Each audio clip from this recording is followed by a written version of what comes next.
let's begin with this problem here. The chance of getting an A in maths is 0.4. In a random sample of 40 students, what is the chance that less than 10 get A's? How do we go about dealing with this problem? What sort of distribution is it? Michael? Binomial. Binomial distribution. That's right. So we've got, and the giveaway is that we've got a sample size n, we've got a probability of success 0.4, and so we can set it up as a binomial distribution. So the exact distribution is binomial, with n as 40 and probability 0.4. And we'd be looking at the probability of getting less than 10, which with the binomial is less than or equal to 9. Now, the tables, as some people have noticed, don't go up to n is 40. Okay, so the tables in the formula booklet aren't going to be of use to us, which then means, well, okay, how can I actually work that out without having to calculate the probability of 0, 1, 2, 3, 4, 5, 6, 7, 8, 9, and add them all together? Now, this can be done quite easily on the Casio ClassWiz. So if you go to number 7 for the statistics for the distributions, and then you go to scroll down to binomial CD, so number 1, that's there, and then go to variable. Your x value is the 9, your n is 40, and the probability is 0.4. So you could type that into your ClassWiz and you can get the probability straight out, okay, which negates the problem. If you don't have a ClassWiz and you've got one of the silver calculators, you can actually still do this. The silver calculator, remember, has a summation button in the top right-hand corner. So if you used the summation button, just in a bog standard summation button, and then you typed in the formula for the binomial, you could use that to figure this out, okay, get the same probability. So it can be done doing that. It's a bit more fiddly though, so that is possible. But to be honest, I mean, with what we've got here, we're thinking back to problems where maybe we only had the tables, okay? Now that we've got a calculator that can deal with this, why would we ever need to use something else to approximate it? Okay, so this may seem a little bit archaic. However, it is good practice to kind of see that actually we can use a method here to approximate the answer. So let's say we can't figure it out, all we've got are the tables. Here is the binomial distribution for n is 40 and probably 0.4. And what does it look like? It looks like a normal distribution, doesn't it? It looks fairly symmetric, okay? And that's kind of the giveaway of it being, the probability being close to 0.4, is that it looks reasonably like a normal distribution. But there is a big problem. This is a discrete distribution. This is just lines. The normal distribution is continuous. That's a pretty big problem, okay, to kind of like bring them together. So while we can't really do that with a binomial if we didn't have the calculator, and we would have to use the formula several times to do it, we are going to approximate it using a normal distribution. Okay, so this is my old distribution.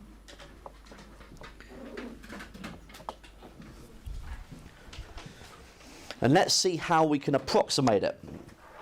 So for the normal distribution, we need a mean and a variance. And for the binomial, thankfully, we know how to calculate those. So we've got the expected value, E of x, being the mean, which was n times p. Okay, so 40 times 0.4 is 16. And the variance was n times p times q, or 1 minus p.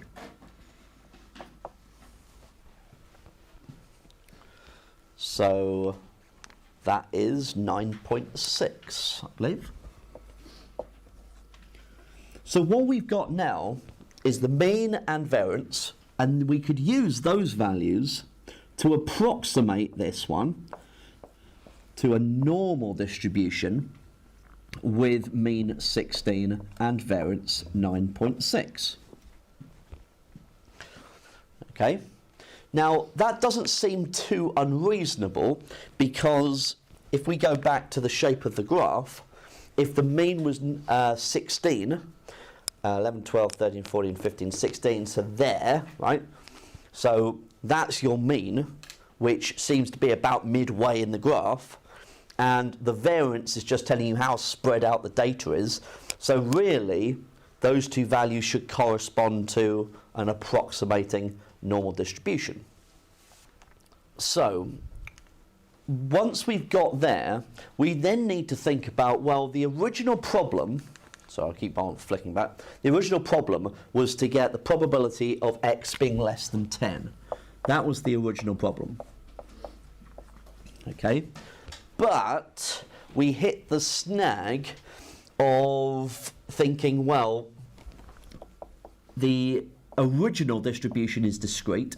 I'm working with a continuous distribution, and so what we end up needing to have to use is a continuity correction.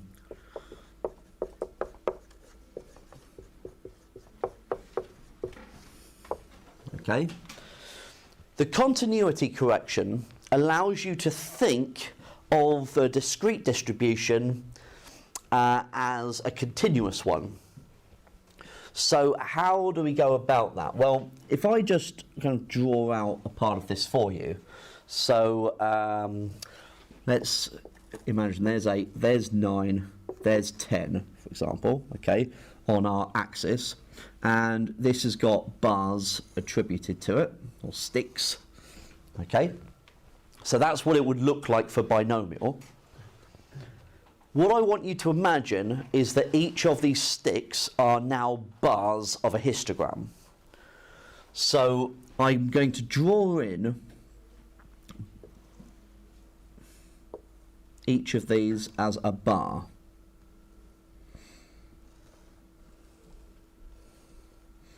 That's very good. No. Okay.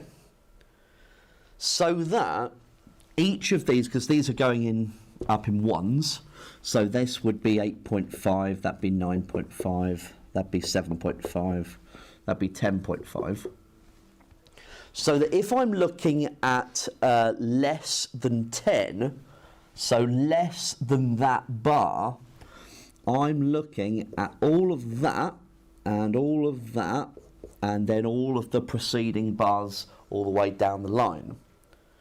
So when I'm looking at less than 10 for binomial, my normal approximation goes up to 9.5 and down, right? So for normal, actually I want to work out less than 9.5.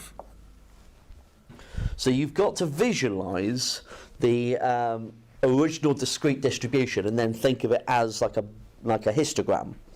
Okay, and you can draw the bars around it if you like, just so you can help to visualize it. So this is the idea of the continuity correction, and so you go to those halfway measures. Okay, right. So well, now we can calculate it, can't we? Right. So what have we got to do? So if I draw a little diagram so that you can see what's going on now. There's our mean of 16. We need 9.5, so there's 9.5, and I want that area there. So I need to find the corresponding Z value, which is 9.5, take 16, divided by the standard deviation. Now remember, what we've written there's the variance. So the standard deviation is the square root of 9.6. So you've got to be careful with that. So 9.5 take 16 divided by the square root of 9.6 is minus 2.09. How far shall I go? I'll go to 4 decimal places.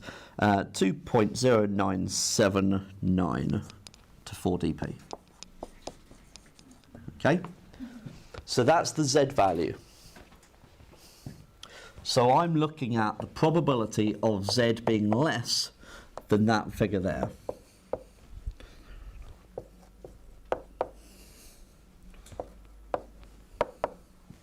Okay, and then it's just back to the bog standard of using either the silver Casio, doing P of that figure, or using your class whiz to going from minus 10 as the lower and that's the upper, or you can use the tables.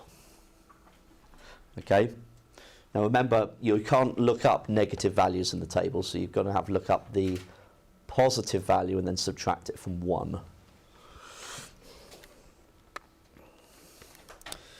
So the lower value minus 10 and minus 2.0979, and we get 0.0179569900. So that's my full calculator display.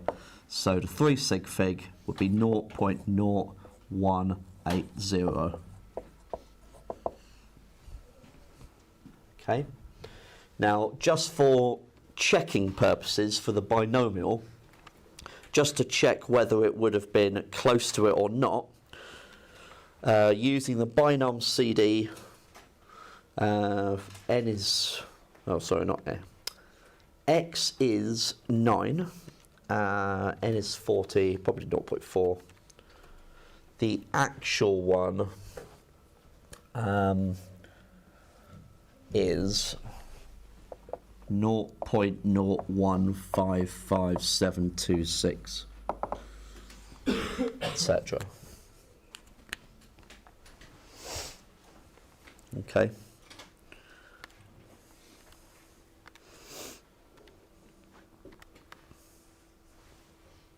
So for this example, it's ballpark, it's not perfect, okay?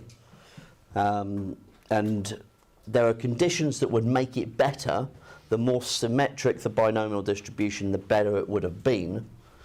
And the larger the value of n, but we got a reasonable approximation there. Okay. So we're going to try another problem now. So for this problem, find the probability of obtaining between 4 and 7 heads inclusive with 12 flips of a fair coin using the binomial distribution. So binomial question here, you should be able to use the tables if you want to use the tables. Okay. See if you can work this one out. So what we're going to do is we're now going to see how close we could get with the normal approximation. Okay. And hopefully we should be able to get something pretty close because the probability is 0.5. Okay, so let's see what we do then. Okay, so approximating using a normal. We're going to have the mean, which is going to be 12 times 0.5. Okay, expected value of the binomial. And the variance of the binomial is 12 times 0.5 times 0.5, which is 3. So there's our approximating distribution. Okay, put that. Now we want to find, now because we're looking at 4 to 7, okay, just for argument's sake, if I draw that in, so 3, 4, 5, 6, 7, 8. Okay, and just for the sake of like the diagram, I'm not going to worry about the heights of the bars, right? So I'm just going to put them all at the same height. Now clearly they're not, okay, but just for the sake of like being able to visualize what we need. So if I then draw in the bars,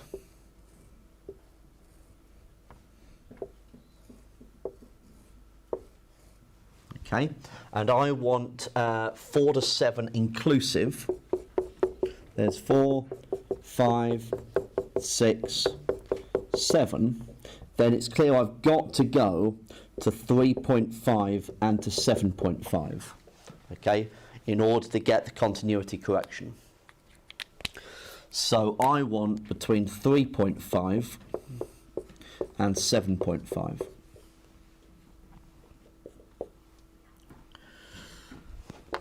So normal, mean of 6, 3.5, 7.5. I want that area. So I've got to find the two Z values, corresponding Z values. So Z is 3.5, take away the mean, divided by the standard deviation, which remember is the square root of 3. Okay.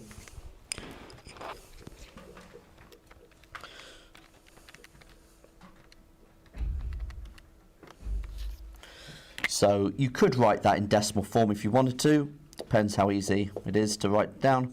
That's minus 5, 6 root 3. And the other Z value, 7.5 takes 6 over root 3.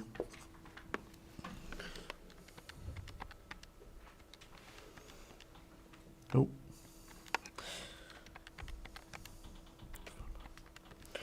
Is root 3 over 2, or half root 3. Okay, so the Z values, I'm going between the minus 5/6 root 3 and the 1/2 root 3. Now, if you're using the tables, then you're going to need those in decimal format, okay? If you're using the calculator, then you won't. So if you're using the silver, P of that one, take away P of that one. If you're using the class whiz, you can just type that in directly into the normal CD as the lower and upper.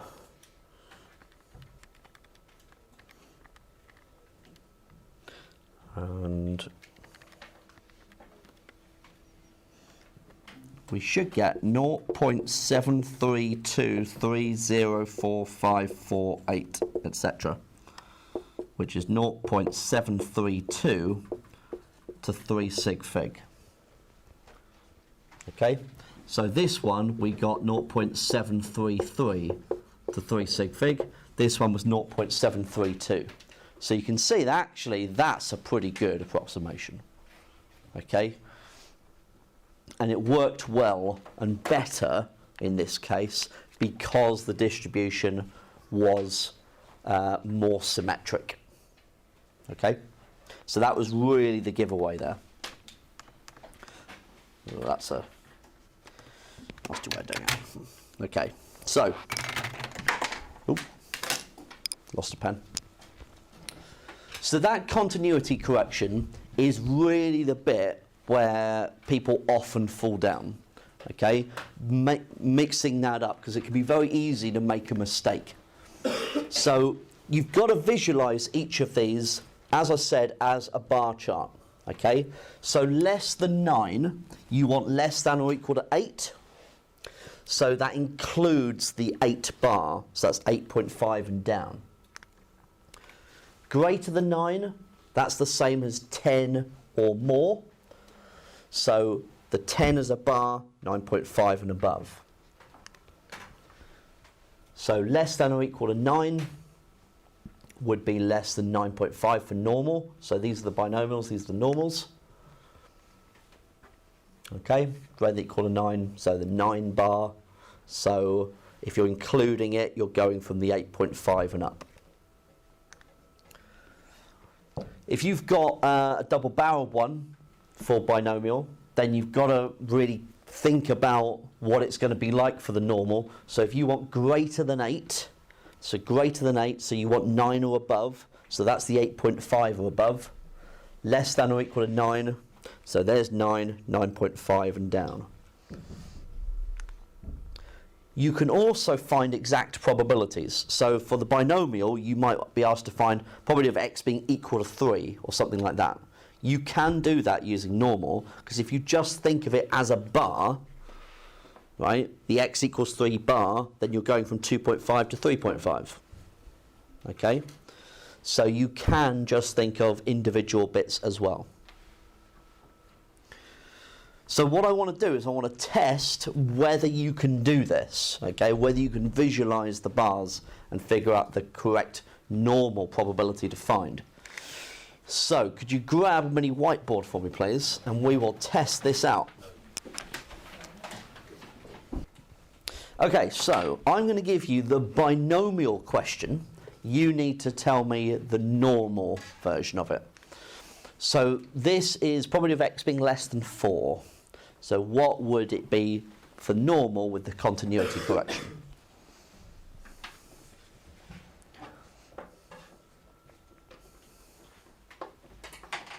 So 5, 4, 3, 2, 1. See? Okay, so this is less than 3.5, okay? Remember, some people are putting in less than or equals to for this. For normal distribution, it doesn't matter, okay? You don't need that equal sign to be there. Less than or equal to 5?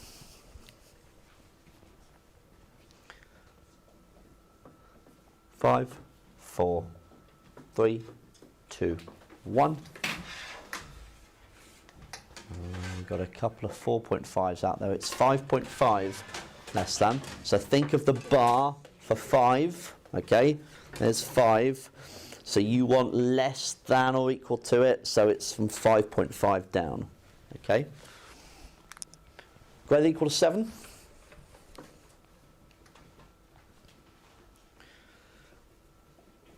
Five, 4, 3, 2, 1. Oh, we got about half and half here, 6.5, 7.5s. It's 6.5. So the bar at 7, greater than or equal to it, so it's the lower end up, 6.5 and above. Greater than 3?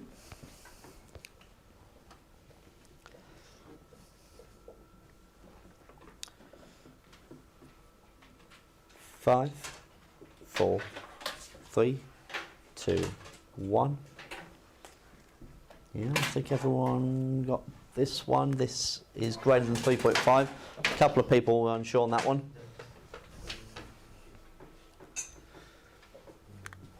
How about this one?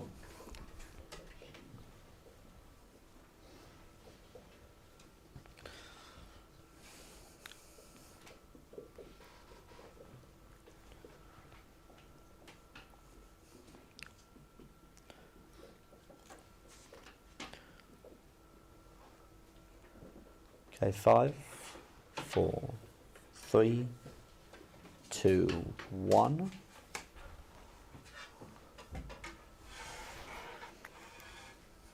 Okay, this is 4.5 to 8.5. Right, we're including the 5 as the bar. Okay, so 5 and it's 4.5 and above. This one.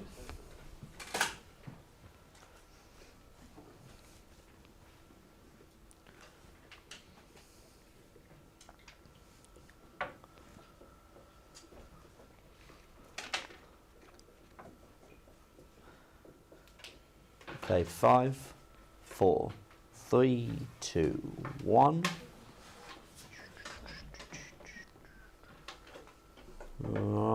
This is 10.5 to 17.5.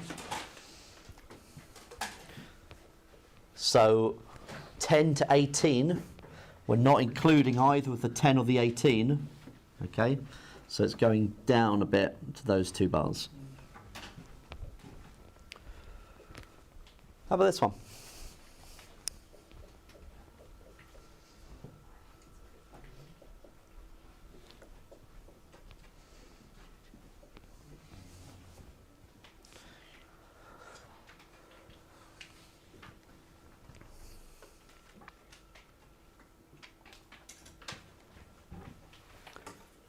Five, 4, 3, 2, 1.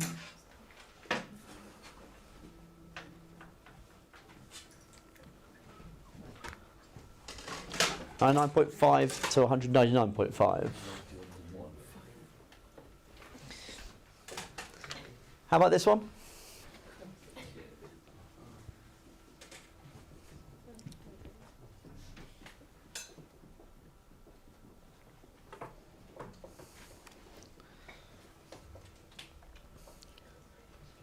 Five, 4, 3, 2, 1. Good, I think if you either get this one or you don't, so 8.5 to 9.5. Okay, good. So either side of the bar.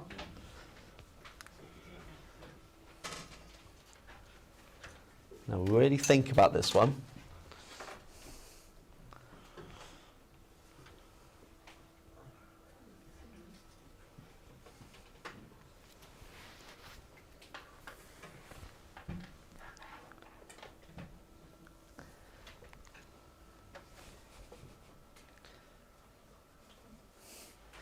Five, 4, 3, 2, 1.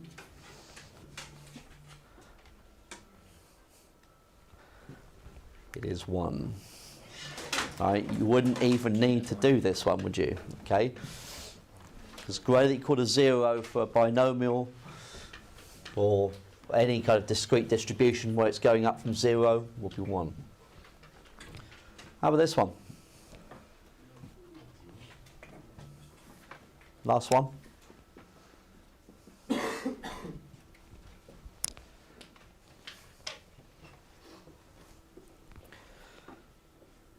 Okay, 5, 4, 3, 2, 1, and this is greater than 0.5. Right, excellent.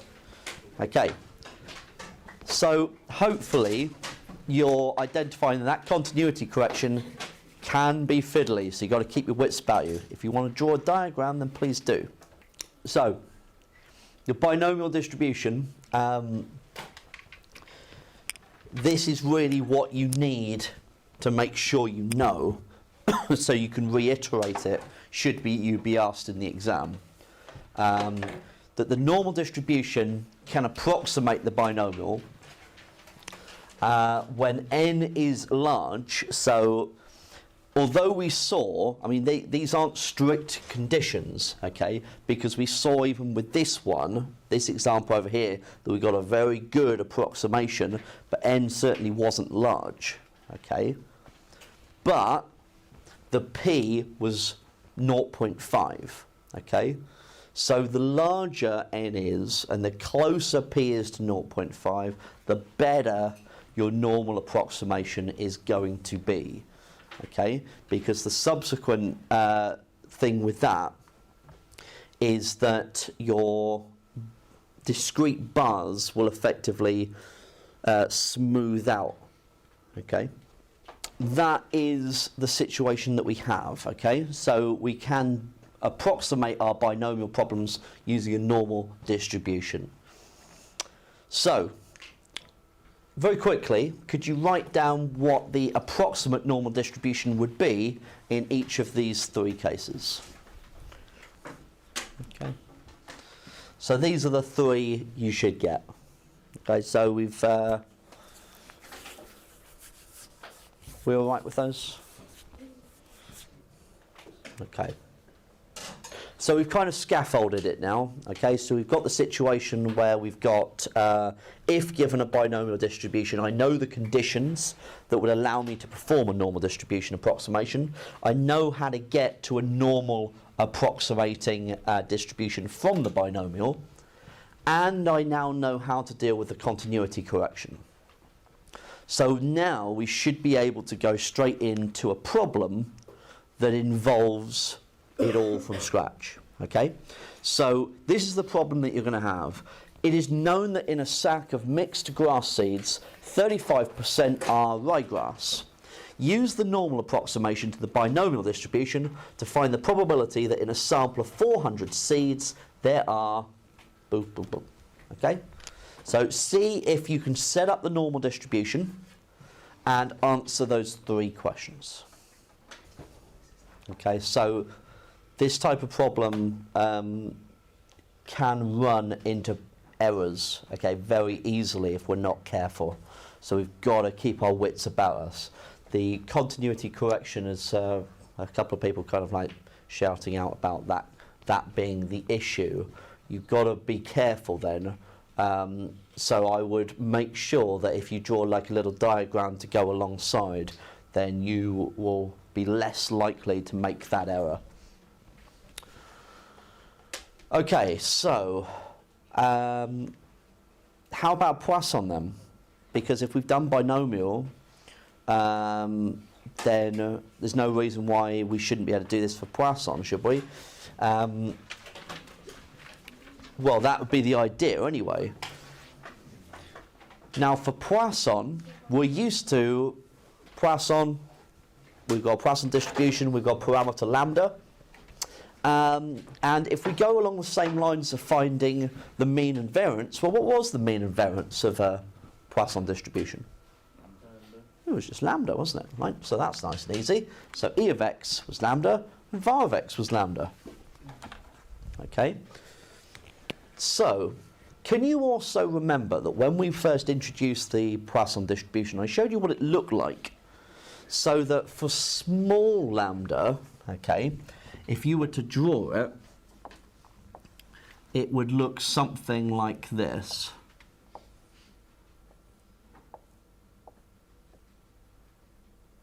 Okay, it would be quite heavily skewed for small lambda.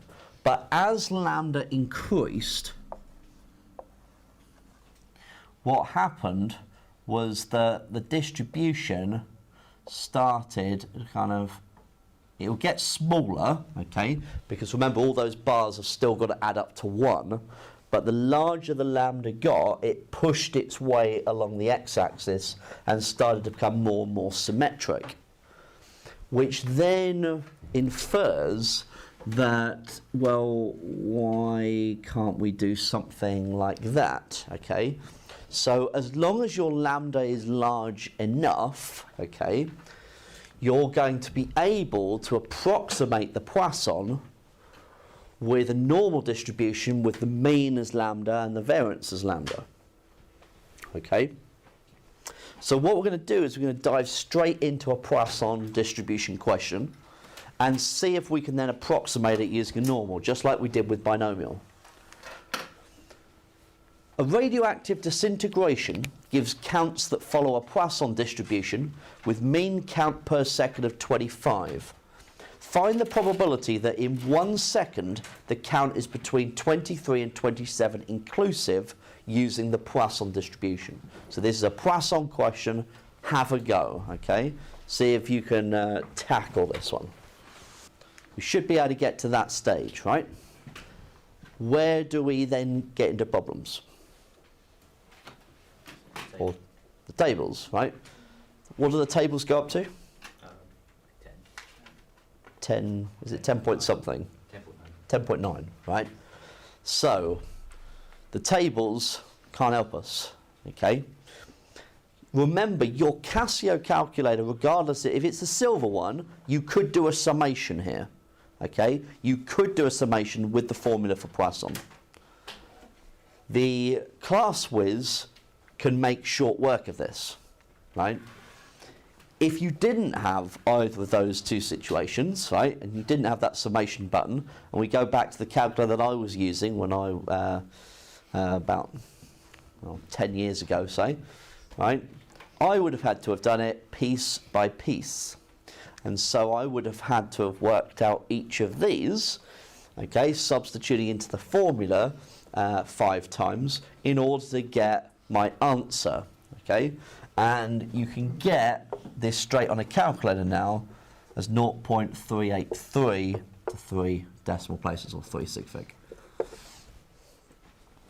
Okay, so this would be using the on your class whiz distribution Poisson CD.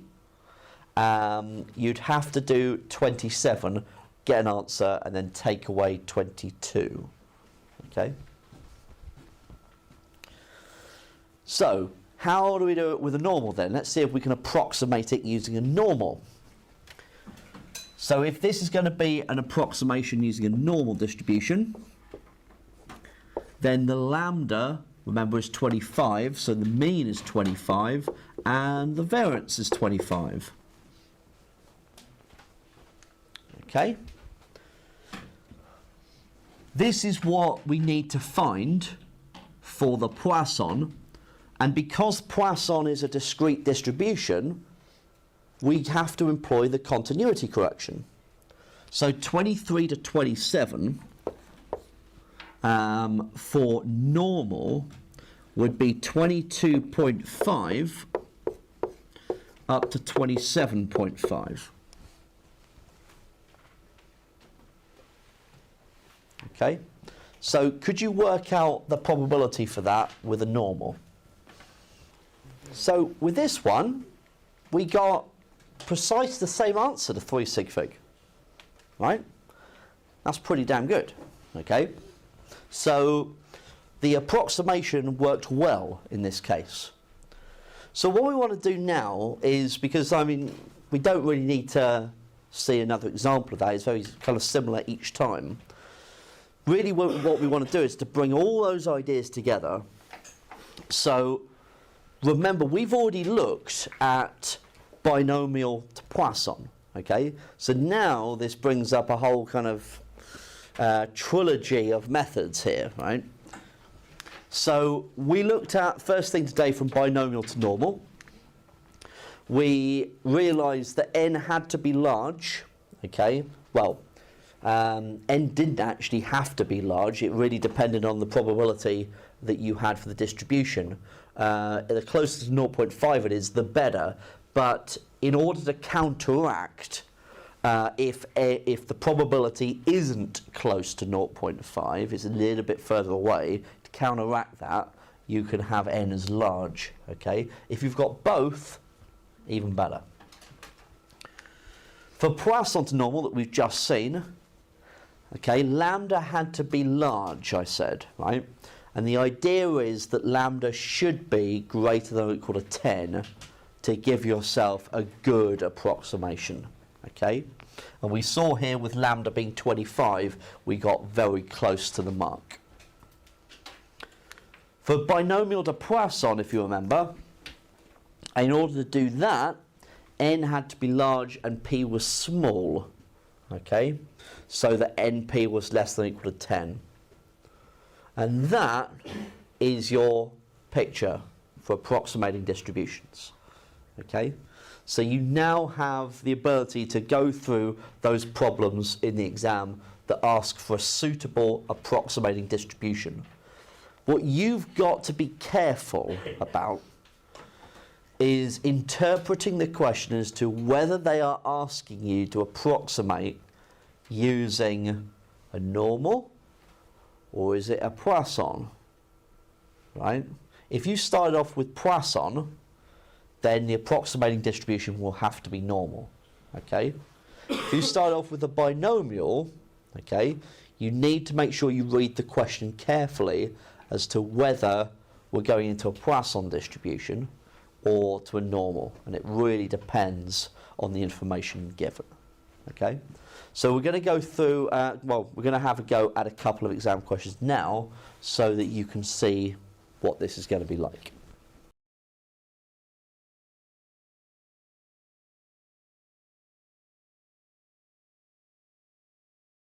Oh, here it comes.